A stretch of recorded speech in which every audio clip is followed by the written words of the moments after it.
Ok, on est en place. Les téléphones sur silence, s'il vous plaît. 1 sur 1, séquence émotion. Voix entrelacées, un podcast sur les métiers de l'audiovisuel produit par 23 bis. À la rencontre des métiers de l'ombre. On fait laquelle ? On fait tout ? Moi, je te fais signe pour démarrer et partir.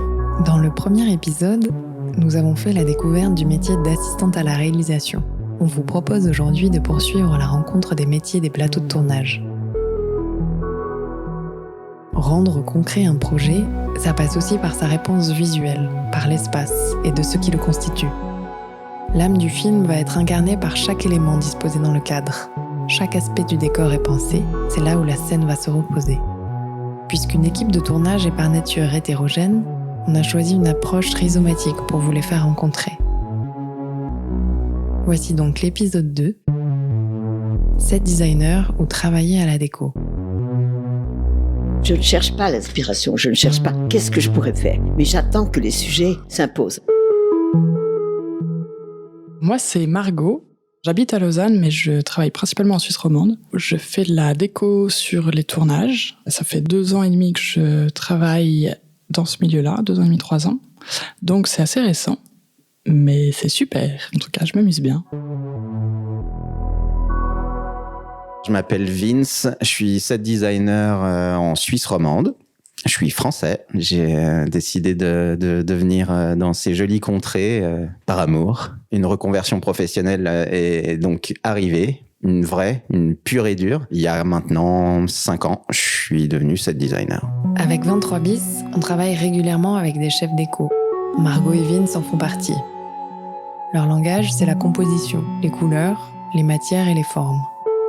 Ce sont elles et eux qui, grâce à des éléments concrets, donnent de la vie au projet, par l'aménagement du décor, la création sur mesure des idées les plus extravagantes, jusqu'au bout du scotch qui va cacher une imperfection dans l'image. Nos 2 invités partagent avant tout une grande énergie de vie, qui ravive le sourire de quiconque. Pourtant, c'est à des endroits différents qu'elles incarnent leur métier. Le fait que je travaille à la déco, c'est complètement un hasard, puisque d'abord j'ai fait des études en design industriel. Ensuite, je me suis rendu compte un peu tard que ça me plaisait pas du tout, mais que par contre créer des univers, c'était ça qui me plaisait. Et après, j'ai un peu tâtonné dans différents métiers, mais qui tournent autour de la scénographie. D'abord l'archi d'intérieur, ensuite j'ai travaillé en festival, et ensuite il y a eu le Covid. Et en fait, c'est là que j'étais un peu désespérée. Et j'ai une amie qui est réalisatrice qui m'a dit « Ah mais viens bosser par là, je pense que ça va te plaire, ça va être rigolo ». Et en effet, c'était super. Ça reliait tout ce que j'aime bien dans différents métiers, dans différents univers, le fait de changer tout le temps de travail, ce que j'avais pas du tout dans l'archi d'intérieur, par exemple, où tu traînes un projet sur 2 ans. Et du coup, depuis le Covid, je travaille plus que sur les tournages maintenant. Et je pense que c'est une bonne chose.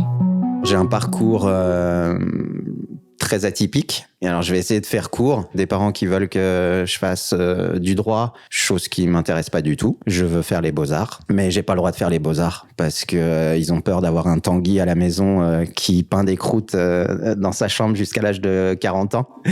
Donc, je décide de faire une école hôtelière. Je bosse en étoilé Michelin sur Paris. C'est vraiment très, très dur, mais j'arrive à gravir les échelons assez rapidement. Et puis, dans tout ce parcours, je rencontre un photographe de nature morte qui me propose de devenir styliste culinaire. Donc, je deviens styliste culinaire. Je lâche complètement la restauration. Je fais plus que des images de bouffe pour des magazines parisiens. Ça se passe super bien. Je travaille qu'avec une seule personne, un seul photographe. Et ce gars fait aussi un peu de beauté. Et pendant que je préparais un shooting, il fait un shooting avec une maquilleuse. Et cette maquilleuse est devenue une super pote. Elle voyait que j'étais très manuel. Et elle me dit, si t'as du temps libre, j'ai un pote coiffeur très connu, qui fait des créations incroyables en cheveux, et il a besoin de petites mains à l'atelier pendant les défilés. Si tu as un peu de temps libre, et si tu veux te changer un peu les idées, tu peux venir. Et j'y suis allé, je suis rentré dans l'atelier, j'ai bossé avec eux pendant 15 jours sur la préparation des défilés, à fabriquer des coiffures. Et j'ai complètement accroché, j'ai kiffé toute l'ambiance et tout, etc. Et puis à la fin des défilés, ce fameux grand coiffeur m'a proposé de devenir son assistant. Du coup, j'ai bossé avec lui pendant 2 ans en tant que premier assistant, et il a décidé d'aller continuer sa carrière à New York. Il m'a proposé de venir, je suis resté sur Paris, j'ai trouvé un agent, je suis devenu coiffeur de mode. Et ça a duré 15 ans. Donc j'étais sur Paris, j'ai rencontré mon amour, ma petite femme qui était productrice pour une grosse société de production suisse, sur une campagne pour Longines, où je m'occupais de l'égérie Longines. Je suis venu sur Genève pour la retrouver et mes allers-retours sur Paris pour aller bosser devenait très très fatigant et prenant. Et puis je commençais à avoir un petit ras-le-bol aussi du milieu. Cette société de production était la société de mon beau-père et il a vu mon potentiel et il m'a proposé de m'embaucher en fait. Donc comme directeur de production / homme à tout faire / coiffeur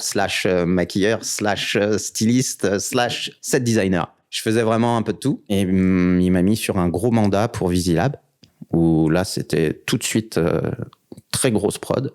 Et comme je suis très bricoleur et très touche à tout, je l'ai fait. Ça serait extrêmement bien passé. Mon beau-père m'a dit il faut que tu prennes cette place parce qu'en Suisse romande il n'y a pas. Et je l'ai écouté et puis j'ai enclenché et voilà. Il est d'usage dans ce domaine de porter le même titre pour des responsabilités variées. L'audiovisuel est un vaste monde qui comprend dans les grandes lignes le cinéma d'une part et le travail vidéo de l'autre. Dans ce dernier, on y trouve la publicité. C'est pourquoi il nous semblait intéressant de vous raconter 2 façons d'incarner ce métier et de ce que cela comprend pour chacun et chacune. Il y a plusieurs étapes quand on démarre un projet. On reçoit un projet avec un dossier artistique souvent et un scénario, ce qui permet de savoir un peu dans quelle direction le ou la réal veut aller, ne serait-ce que visuellement, et savoir un petit peu dans quelle atmosphère on va faire évoluer les espaces. Et le tout premier truc, c'est la prise de contact avec la prod pour qu'il y ait une relation simple déjà, et faire tout de suite comprendre que t'es peut-être un petit peu au-delà du set design, c'est-à-dire que t'es un poil plus DA que set designer. Ça, c'est pas de la prétention, c'est juste que ce qui m'intéresse dans ce métier, finalement, c'est plus la DA que la réalisation.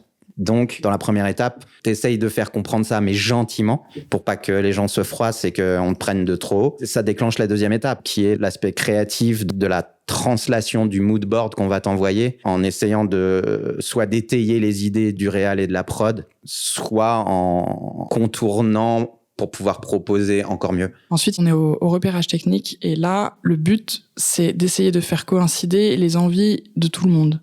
C'est-à-dire qu'on a le ou la réal qui a une idée, une envie, une histoire qu'elle veut raconter. Ensuite, on a un ou une chef op qui a des données un peu techniques. C'est-à-dire, il y a les lampes, il y a les fenêtres, c'est souvent les 2 gros points. Ensuite, il y a des choses bêtes, mais on évite les murs blancs. Ça, c'est les 2-3 choses un peu basiques. Et puis ensuite, il y a tout le reste qui est les questions avec la mise en scène. Donc, il faut une table parce que dans le scénario, il y a cette table. Mais en fait, là, il faudra aussi passer la caméra.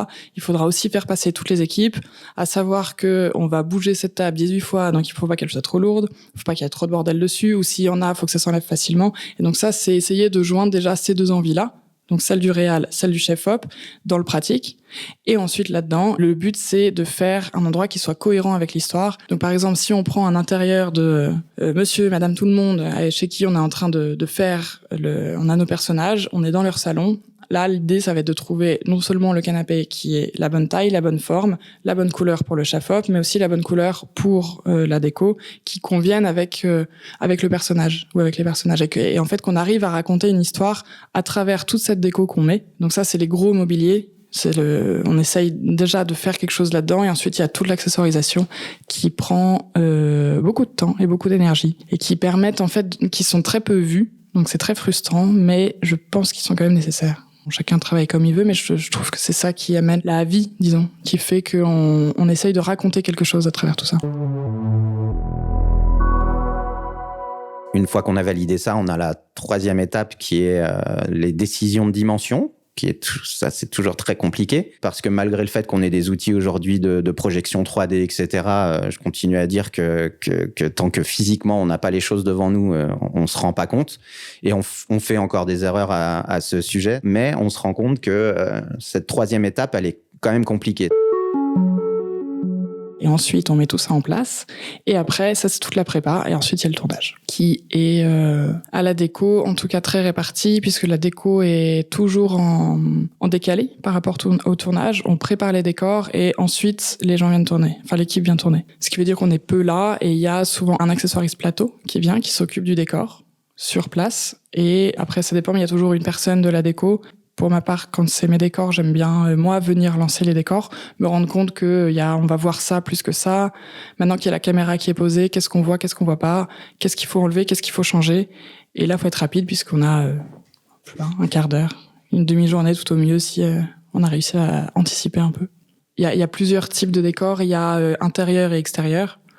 Les intérieurs sont souvent les plus simples à mettre en place parce que déjà on connaît plus facilement. On voit un peu tous des salons, des bureaux, on a des images assez facilement. Je trouve que c'est plus simple, en tout cas pour moi, de mettre en place cela. Surtout qu'en fait on peut aussi anticiper au moment du montage. C'est-à-dire qu'on fait le montage la veille, ou 3 jours avant, ou même une semaine avant, ça dépend de la charge de travail, mais le jour où on livre le décor, en fait, il a déjà été validé. Alors quand on est sur les extérieurs, il y a plein d'autres paramètres qui sont la vie, quand on tourne en ville, quand on tourne à la campagne, n'importe où, quand on pose des choses, on ne sait pas si ça sera encore là le lendemain, donc on est obligé de faire les montages en dernière minute. Ce qui est à la fois, on aime bien l'adrénaline, et c'est pour ça qu'on est par ici, dans ce milieu-là. Mais je trouve que, en tout cas, c'est pas là où je m'amuse dans l'adrénaline, parce qu'en fait, on est obligé de tout faire gardienner. Ça demande pas mal de logistique.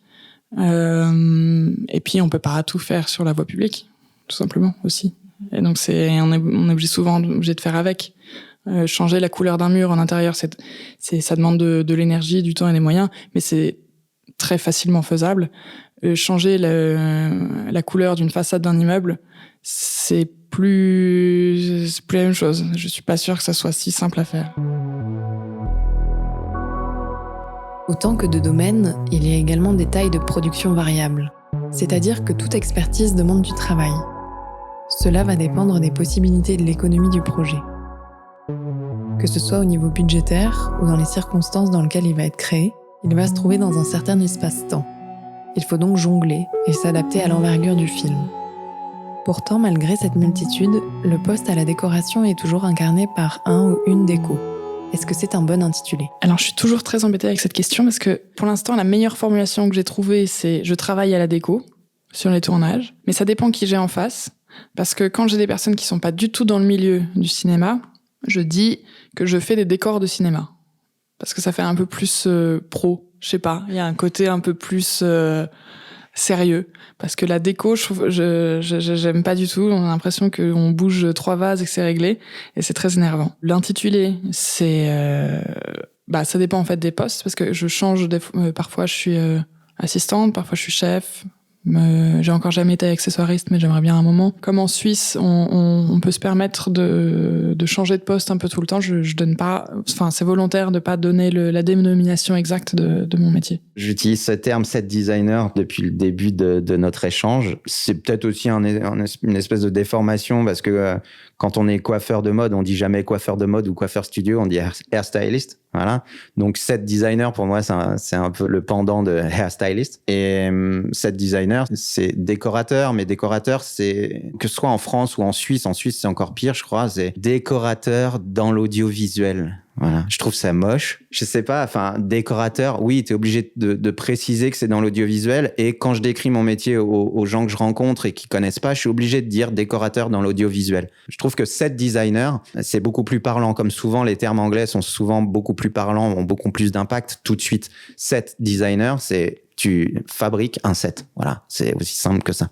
Et un set, c'est un plateau. Mais je trouve que c'est tout de suite plus parlant. Le métier s'apprend beaucoup sur le tas. Comme souvent dans ce domaine. Au début, c'est des découvertes où il faut pourtant répondre aux attentes. On porte avec nous notre bagage humain, notre parcours universitaire, professionnel, jusqu'à ce premier projet où on doit être à la hauteur. J'ai vraiment eu le sentiment d'imposteur du début à la fin, parce que je devais être en assistante. Et en fait, elle m'a appelée parce qu'elle, c'était un court-métrage. C'est une très bonne amie, donc je sais que ça fait plusieurs années qu'elle m'en parlait. Mais plus, elle me racontait au fur et à mesure de l'écriture, du scénario. Et un jour, elle m'appelle, elle me dit, en fait, j'ai un chef déco, mais il est super, mais il lui faut une assistante. Est-ce que toi, ça te dit de venir? Donc je dis, ok, super, essayons, regardons. Mais le chef déco n'est jamais venu. Et du coup, je me suis retrouvée à des repérages techniques où j'avais jamais été sur un plateau. Je comprenais pas de quoi on me parlait. Et vraiment des trucs tout bêtes. Mais par exemple, mes photos, j'ai tout pris comme on fait d'habitude avec le selfie. Donc où t'as le téléphone à la verticale. Sauf qu'en image, on est plutôt à l'horizontale. Donc jusqu'au moment où mon amie réalisatrice vient me voir et me dit « Bon, attends, je te dis quand même, mais tourne ton téléphone pour avoir l'air un tout petit peu de savoir de quoi tu parles. » Et voilà, j'ai fini par quand même tout faire. Mais c'est comme ça qu'on apprend, quand on est plongé dans le vide. Après, l'équipe était vraiment chouette. J'ai eu beaucoup d'aide à droite, à gauche, déjà par la réal, qui a mis, et puis voilà, un peu par d'autres personnes aussi qui étaient contentes de mettre la main à la pâte pour me filer un coup de main, par le chef-op et tout ça. C'était une bonne première expérience, mais bien stressante, ouais. C'est pas évident de chausser les skis comme ça, direct en mode je suis set designer, je suis the best of the best et je connais tout. Il faut prétendre. Je pense que de toute façon, c'est un peu dans tous les métiers. Faut pas se laisser démonter. Faut toujours prétendre pas être le meilleur, mais être bon. Ce qui fait que il y a certaines personnes où la pression les entrave complètement. D'autres, la pression les galvanise.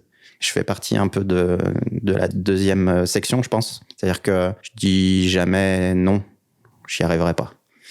Ce qui est dur, hein. Du coup, pour être légitime, c'est difficile parce que on est obligé de faire croire aux gens, entre guillemets, qu'on a une super grosse expérience alors qu'on n'en a pas en tant que set designer. Mais la grosse différence pour moi, c'est que moi, je venais du monde de la mode. J'ai shooté pendant 15 ans sur tous les plus gros shootings parisiens et internationaux. Mais ce qui m'intéressait le plus, c'était de regarder les autres travailler. Et donc, en fait, sur chaque prod, je me nourrissais de ce que faisaient les autres. Donc, je regardais comment le mec retouchait sur Photoshop en live. Je regardais comment le DOP réglait sa lumière, pourquoi il réglait sa lumière comme ça. Et le set designer, comment il faisait son mur, et comment il faisait ça, et comme nanana. Et voilà, en fait, c'est que de l'observation. Ce que j'aime dans ce métier, c'est pas mon métier. Ce que j'aime dans ce métier, c'est le métier des autres. C'est assez bizarre de dire ça, mais quand je suis sur le shooting, que le décor est fait et qu'on est installé, etc., je regarde pas vraiment le décor, je regarde plus ce que font les autres. Le fait d'observer les autres travailler et de comprendre leur boulot, c'est la clé en fait de la réussite. Si la toute première fois, on fait un vulgaire mur bleu dans le fond du set, bon, on fait un panneau de bois qui tient tout seul, debout, avec des contrepoids pour pas qu'il tombe sur tout le monde, et on le peint en bleu. Sauf que le commun des mortels va prendre une peinture et va le peindre en bleu, avec un rouleau, un pinceau, ce qu'il a sous la main. Si on observe la façon de travailler d'un DOP, il va prendre sa lumière et il va venir positionner sa lumière de part et d'autre de ce grand carré bleu avec une lumière très rasante pour avoir un joli dégradé. Et quand il va mettre sa lumière rasante sur ce joli mur bleu, s'il est mal peint, on voit tous les défauts. Donc, le fait d'observer les autres travailler, ça permet d'anticiper les problèmes. C'est-à-dire qu'on sait pertinemment que le DOP va vouloir mettre une lumière très rasante sur ce fond. Donc, au moment de la conception, tu vas tout faire pour que ce soit le plus lisse possible, pour que l'aspect de matière soit le plus parfait possible, pour que ce soit nickel le jour du shoot. Et ça, si tu regardes pas le DOP travailler avec sa lumière, tu peux pas anticiper ça. Dans le paysage de cet art collectif, on trouve le ou la set designer, ou la personne qui travaille à la déco. On a besoin de l'expertise de chacune qui mène à la concrétisation du projet quand il trouve sa synergie, qu'il surfe sur ce mouvement fluide, jour de tournage après jour de tournage. Chacun et chacune sont à l'écoute, sentent les autres membres de l'équipe pour avancer. Ce qui se cache derrière chaque technicienne, c'est une sensibilité, une attention à ce qui se passe au cœur de la créativité. Il y a toujours cette facette cachée à un métier. Les deux parties que je préfère, c'est vraiment celle où où je réfléchis à qui sont ces personnes et comment on va raconter leur histoire à travers un salon, à travers, je sais pas moi, un bureau. Raconter des années ou pas, ou des mois, ou des décennies, ça dépend de vie, qu'on doit mettre en place sur un espace. Ça, c'est la partie que je trouve vraiment la plus intéressante. Ensuite, on arrive à la deuxième phase, qui est la partie où on commence à mettre en place et à chercher. Et alors là, c'est un espèce de torrent. On peut tout faire, rien en même temps. C'est plein d'allers-retours, de ping-pong, on n'est pas sûr, on revient. Ça peut être vraiment très angoissant. Enfin, je trouve. Ça me fait mettre dans des états un peu, en fait, de remise en question constante et perpétuelle. Et ensuite, on arrive à la troisième phase où là, j'aime beaucoup. C'est quand vraiment on fait le montage. Alors, c'est mêlé, il y a des moments d'euphorie et d'angoisse en même temps. C'est très en dents de scie. Mais la partie où on commence à vraiment, je sais pas moi, à poser du papier peint, on commence à vraiment peindre, à vraiment poser les meubles et ça, c'est une troisième phase que là, j'aime beaucoup. Ensuite, on repasse souvent dans un moment d'angoisse assez fort. Et enfin, on arrive au moment où l'équipe arrive dans le décor. Enfin, avant toute l'équipe, il y a d'abord l'équipe mise en scène et l'équipe image, enfin, et la personne qui fait l'image, qui viennent. Alors, jusqu'à maintenant, j'ai jamais eu de mauvais retours. Donc, jusqu'à maintenant, c'est toujours un moment extrêmement plaisant. Quand quelqu'un arrive à dire « Ah, c'est chouette », ça fait du bien. Et ensuite, là, il y a toute l'équipe. Et là, c'est le carnage. Je pars souvent assez vite dans ces moments-là. Parce que l'espace est envahi de toute l'équipe. Donc, les électros, les machinos, les coiffeurs, la régie, tout le monde s'y met. Et j'ai l'impression de me faire piquer mon jouet. J'ai l'impression d'avoir passé du temps à construire un jouet et qu'il y a 18 personnes qui arrivent et qui me cassent mon château de sable. Et du coup, là, je pars souvent assez vite ou alors je suis prête, je suis préparée et je prends sur moi. Et je fais des blagues pour essayer d'évacuer toute cette frustration. Moi, je fais que de la pub, je fais que de l'éphémère, je fais pas de fiction, je fais pas de cinéma. Il y a des très très grands décorateurs qui ont des équipes incroyables, qui bossent avec 40 personnes, qui font les longs métrages des plus grands réals. Où là, c'est encore un métier qui est complètement différent, qui n'a rien à voir avec celui que je fais moi. Moi, finalement, je suis set designer pub, on va dire, mais en plus très spécialisé dans évidemment l'horlogerie puisqu'on est en Suisse. La majorité de mon travail pendant l'année, c'est surtout la précision du matériau et de la fabrication, beaucoup plus que faire un décor qui te met dans une ambiance. C'est-à-dire qu'une fois dans l'année, on va me demander de fabriquer une fausse serre tropicale dans laquelle on met des plantes. Mais ça, c'est une fois dans l'année. Le reste du temps, on va me demander de trouver des matières supra-techniques qu'on peut filmer en très très gros plan pour que la matière soit parfaite par rapport à la montre, ou du cosmétique, où le cosmétique, c'est beaucoup d'effets visuels, de matière. C'est d'ailleurs la partie que je préfère dans mon travail, parce que le set design, c'est bien, mais ce que j'aime surtout dans ce métier, c'est les effets physiques, visuels. C'est-à-dire faire tomber une goutte d'eau au ralenti dans un bac d'eau teintée de gold avec une réflexion de réverbération. Voilà, ça c'est finalement ce que je préfère dans mon métier. L'aspect technique et visuel de ce genre d'étape, c'est incroyable. C'est un des rares moments où quand tu vois la goutte qui traverse l'écran et qui explose sur le coin de l'objet au ralenti, là c'est waouh, mais pour tout le monde. Tout le monde. On tourne en plein hiver. 2 jours avant le tournage, il y a une grosse tempête de neige. On a démarré, je pense qu'il y avait 15-20 cm de neige au sol. Sauf que la scène, c'est une voiture arrive, ils prennent quelqu'un dans un lieu, et puis ils repartent ailleurs. Puis en fait, le ailleurs, on l'a tourné 1 mois et demi plus tard. Et il y avait plus 20 cm de neige puisqu'on était au mois de mai, quasiment. Et donc, à ce moment-là, comme c'était un plan vraiment très très large, la question c'était qu'est-ce qu'on fait? Parce que pour mettre de la neige, c'est quand même pas très écolo, faut dire ce qui est. Malheureusement, c'est plein de produits pour que ça tienne, en fait. Et du coup, quelqu'un a une idée lumineuse de faire descendre de la neige. Donc, il y a un camion, 33 tonnes, qui est parti chercher de la glace en haut d'une montagne. Ils ont rempli le camion et on l'a déversé dans les rues. Je crois que c'est 1 tonne de neige qui a été descendue. En termes de set design, la plupart du temps, ça se passe très très bien. Surtout qu'en Suisse, les gens sont quand même très prévenants. Ils sont extrêmement professionnels. Le plus important, c'est quand même de sortir le projet. Donc, on sent bien que les gens font très attention quand même de la façon dont ils se comportent. Je dirais que la seule fois dernièrement où j'ai eu une espèce de montée de sentiments liés à ma production, ce qui est quand même très bizarre, c'était après avoir traversé un moment difficile de réalisation avec une grosse galère. C'est-à-dire que, évidemment, quand tu es set designer, c'est un peu le truc auquel tu penses, tu te dis qu'est-ce qui va arriver? Il y a un truc qui va tomber, il y a quelqu'un qui va faire un trou dans un élément, ce qui est pas très grave dans l'absolu. tu trouveras des solutions. Là, c'était sur une grosse prod pour la prairie. On m'a demandé de fabriquer une grande plateforme de miroirs de 60 mètres carrés au bord du lac, sur lequel devaient danser 3 mannequins, avec le plus grand robot d'Europe qui vient filmer tout ça à la Fantôme, donc image slow motion, le plus gros steadicammer suédois du moment, enfin que le gratin du gratin, une petite prod à 500 000 francs, un truc tout simple. Et on est au mois de juillet, il fait un temps de mois de juillet, c'est-à-dire qu'il fait très chaud, mais en même temps, on n'est pas à l'abri d'un orage. Et évidemment, le jour de la fabrication de cette fameuse plateforme, bien, le temps est menaçant. Donc, on a le temps, avec Axel, mon fameux acolyte, de fabriquer cette plateforme. À la minute près, au moment de la protéger, il tombe les 3 premières gouttes sur la plateforme. Donc, on est rassuré, on met vite la bâche de protection. Et il est 8h du soir et on a rendez-vous le lendemain matin pour commencer ce fameux film où il y a beaucoup de monde et beaucoup de plans à passer. Il pleut des hallebardes toute la nuit, non-stop, mais comme jamais.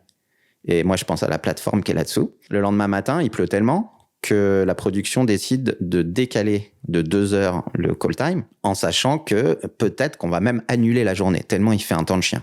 Et là, la plateforme, elle est toujours sous la pluie. Il pleut, mais des cordes, c'est une catastrophe. Et finalement, le temps se dégage. On va tous sur set. Et là, je regarde comment est la plateforme. Et on peut même pas imaginer.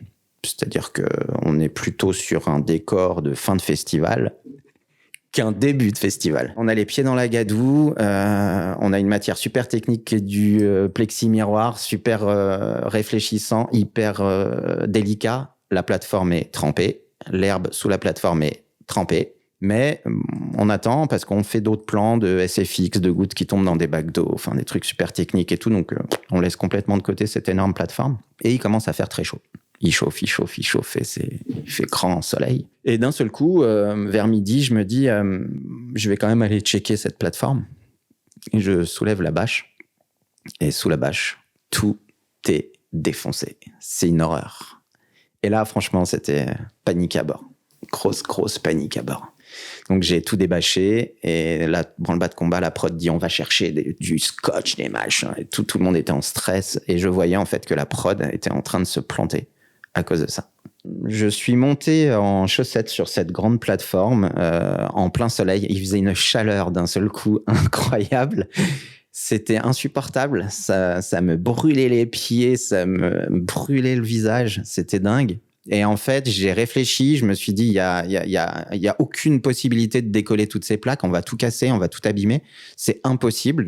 Donc j'ai dit à tout le monde, j'ai dit non, c'est exclu, on va pas acheter du double face, tout décoller pour tout recoller, c'est pas possible. J'ai imposé ça, donc j'ai pris un méga risque en disant, personne ne bouge, vous me laissez tranquille 2 minutes. Et en fait, tout ce temps-là, je marchais sur cette plateforme et je marchais sur les joints pour pouvoir recoller chaque joint avec mes pieds. Et en fait, je me suis rendu compte que la chaleur du soleil sur le polyuréthane était en train de le ramollir et de le réaplatir à sa forme initiale. Et du coup, au bout d'une demi-heure de chauffe, de marcher sur chaque joint, sur chaque plaque, mettre des contrepoids à gauche, à droite pour rectifier le tir, ça a fini par rectifier entièrement la plateforme. Et on a pu faire le projet après. Alors, ça reste un bon souvenir parce que les images sont magnifiques, que le projet est au-delà du set design, parce que quand on voyait cette plateforme complètement à fleur du lac avec les montagnes en face, ça faisait plus installation d'art contemporain que set design. Donc là, pour le coup, c'est beaucoup plus gratifiant et ça donne d'ailleurs envie de faire carrément cette plateforme directement sur le lac et qu'elle y reste pendant tout l'été. Voilà, c'était ça qui était très excitant et très gratifiant. Après, ça a donné des sensations parce que ça a été dans la douleur, finalement. Voilà, ce qui est pas souhaitable, hein, vraiment pas. Mais bon, voilà, ça fait partie des inconvénients de ce métier et puis il faut savoir réagir. Peut-être que la prochaine fois, je trouverai pas la bonne solution, mais là, c'est passé. L'audiovisuel offre son lot d'expériences, de moments d'adrénaline.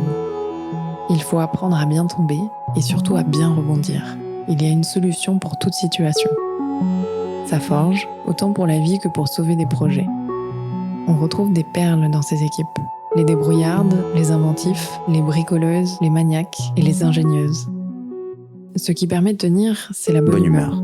Ça, c'est hyper important. Sur un set, ce qui est le plus important, c'est de maintenir cet état d'esprit, en fait. J'ai trop souvent remarqué, quand je bossais en mode, sur des shootings de mode, les gens se parlent très mal, sont très irrespectueux. Ça fait partie du business. En cuisine, c'est la même chose. Un chef va pas hésiter à te mettre un coup de coude, à te traiter de tous les noms pour te rabaisser. Et finalement, la plupart des gens réagissent mal. Il y a peu de gens qui donnent le meilleur quand on vient de les rabaisser, en fait. Donc, pour moi, le mot-clé pour le travail, c'est la bonne humeur, la bienveillance. On n'est pas en train de sauver la vie d'un enfant. Donc, il faut redescendre un petit peu, et puis faire ça dans la légèreté. Et ça passe beaucoup plus facilement, en fait. Et les gens sont plus réceptifs à des propositions. Ils se braquent pas et se coincent pas, se mettent pas dans un coin comme un enfant qui fait son caprice. Après, c'est difficile de trouver des termes techniques simples pour qualifier le preset exact du set designer. C'est, je sais pas, à part l'inventivité, réactivité, ça c'est un des mots-clés. C'est-à-dire qu'il faut être réactif, quoi. Évidemment, tu restes pas comme ça à te morfondre dans ton coin. Il faut tout de suite trouver des solutions. Et trouver des solutions aussi pour les autres. C'est pas que je fonctionne au coup de cœur, mais c'est que les projets qui ne me parlent pas, je sais pas, ça se fait pas. Je pense que ça se sent, je pense que j'arrive pas à montrer suffisamment de motivation. Et du coup, je travaille, en tout cas en chef de poste, je suis toujours sur des projets qui me bottent vraiment. Et la partie humaine, les personnes avec qui je travaille font aussi partie, en fait, de cet aspect coup de cœur. C'est-à-dire qu'un projet, c'est un scénario, un dossier artistique, ça c'est une chose, mais c'est aussi les gens. C'est-à-dire on passe beaucoup de temps avec eux, quand même. On fait des journées de 10 heures plus le transport, donc tu as aller, retour, donc t'es facilement sur des grosses journées avec les personnes. Et puis, faut se supporter un peu. Alors dans les moments d'euphorie, c'est super, on rigole bien. Et puis ensuite il y a les moments de un peu plus angoissants, disons. C'est une partie assez importante. Ouais.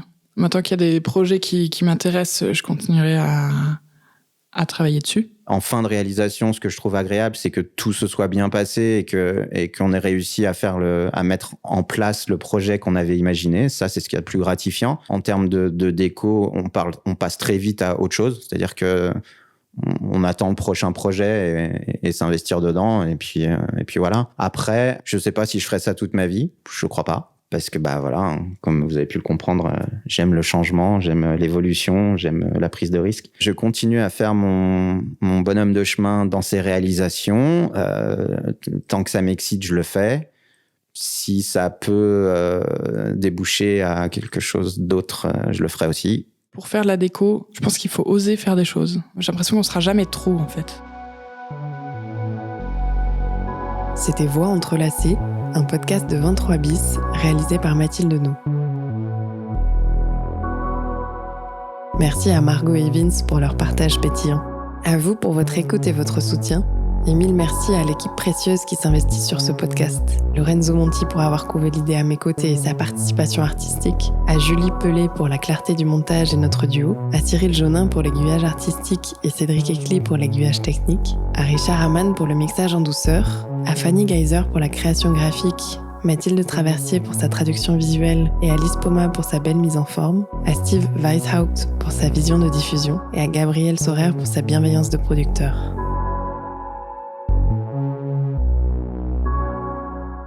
Prochain épisode, le son en immersion ou écoute voir. Club de fin, and slate.